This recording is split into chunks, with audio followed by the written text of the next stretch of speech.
Most YouTubers would kill for 1 million views. Well, I just deleted over 1 million views worth of shorts.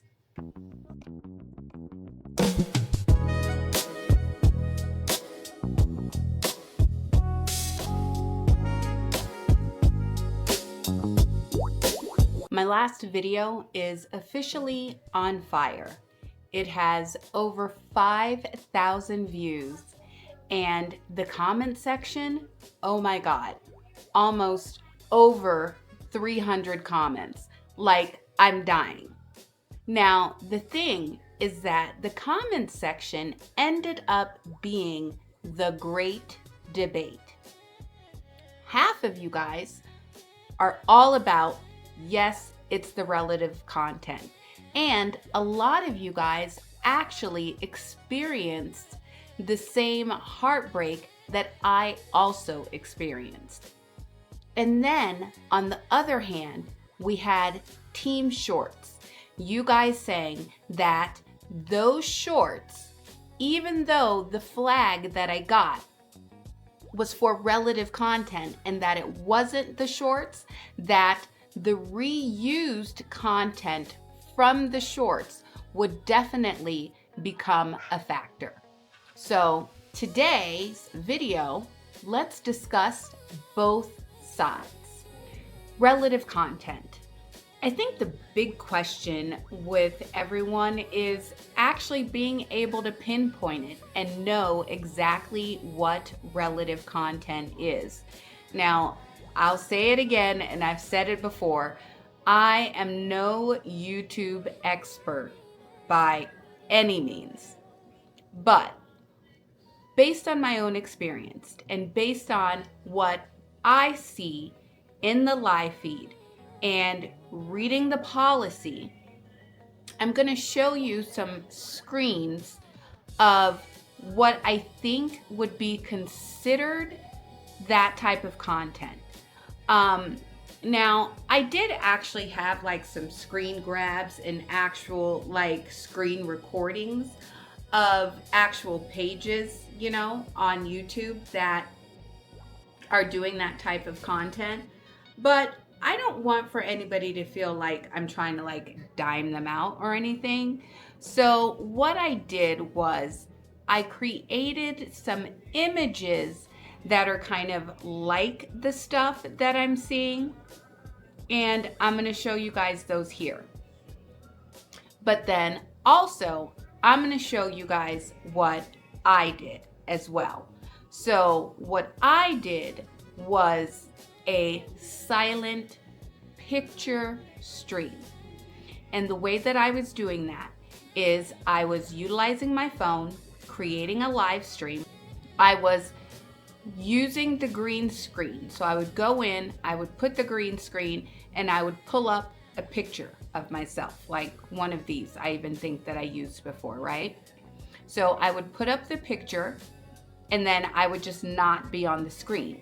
And then I would go ahead and hit mute so there wasn't any sound. So basically, it was a silent picture photo stream. Now, I wasn't 100% completely lazy with it. Like, I would make sure that I created a really good title. I would even go so far as to create a really descriptive, like detailed section with Vibe with Me. I would try to use, all kinds of good SEO wording and everything in order to help the algorithm pick it up. I would put hashtags. I would put back-end hashtags. I mean, even though it wasn't a lot of work, I still put in some work in order to kind of make the algorithm fall in love with it. You feel me? But it was just that. It was a static picture for a couple of hours that people would come into, and they would jump into the chat room. And where I saw it was on a live stream. Like literally, I would see this lady, and it was a picture of her in the hallway. And like she was getting like 40,000, 50,000 views off of a still photo. And there would be anywhere between 500 to 1,000 people in the chat. Granted, the majority of them were bots, but hey, as a content creator, engagement is engagement. So let's get into these shorts, because I really did just delete over 1 million views from shorts. For the occasional skeptic, here is a screen recording.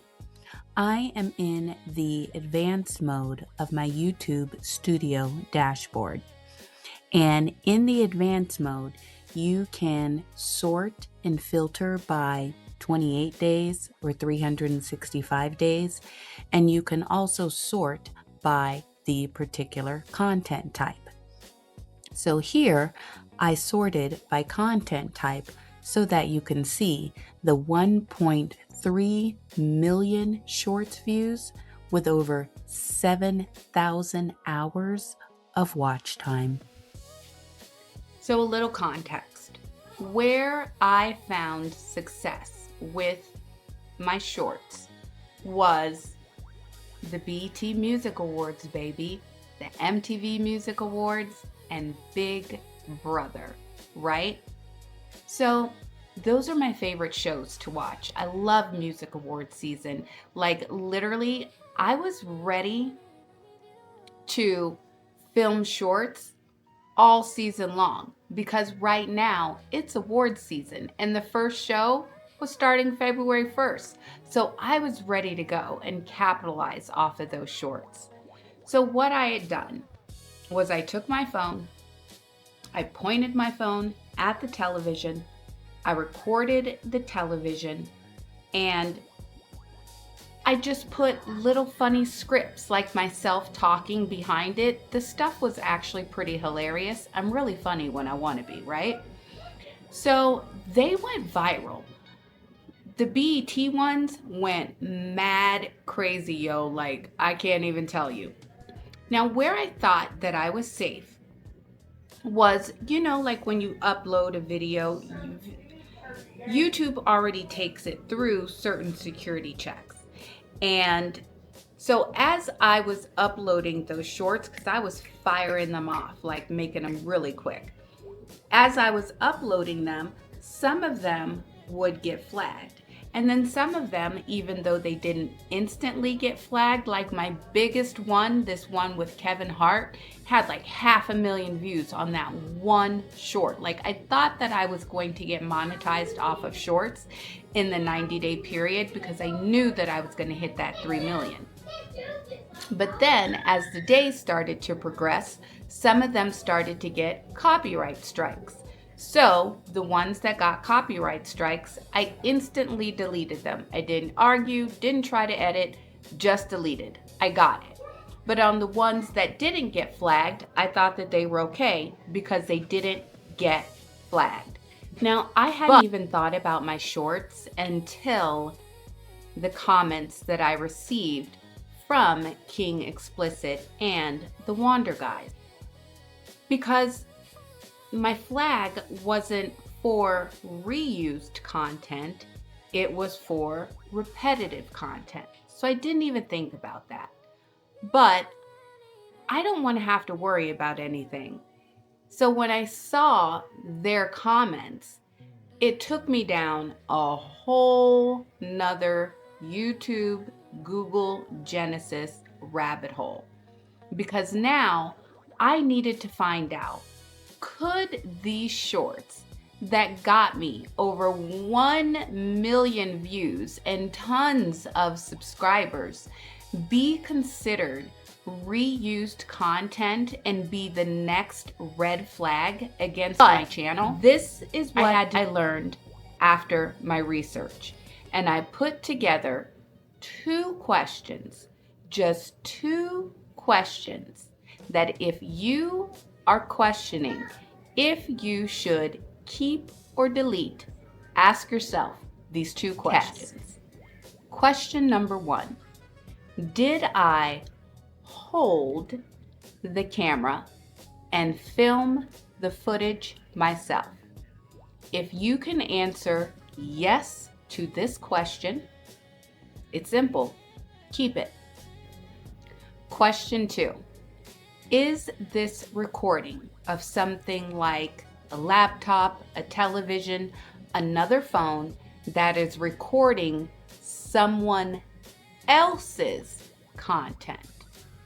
If you answered yes to that question, then the answer is to delete. What about reaction channels? I asked myself the exact same question. So they have two things going on for them. The first one is the face to content ratio. You know what I'm saying? Generally with reaction channels, they're doing like picture in picture streaming. So the full screen is not copyrighted material. When you are using your phone to just record the television screen or to record like your laptop or another phone, well, the entire screen is now copyrighted material. So even if you're like talking behind it and doing a voiceover, the whole screen is still basic bootleg copyright material. Pause for the cause. They pause frequently. They stop the video to laugh, critique, scream.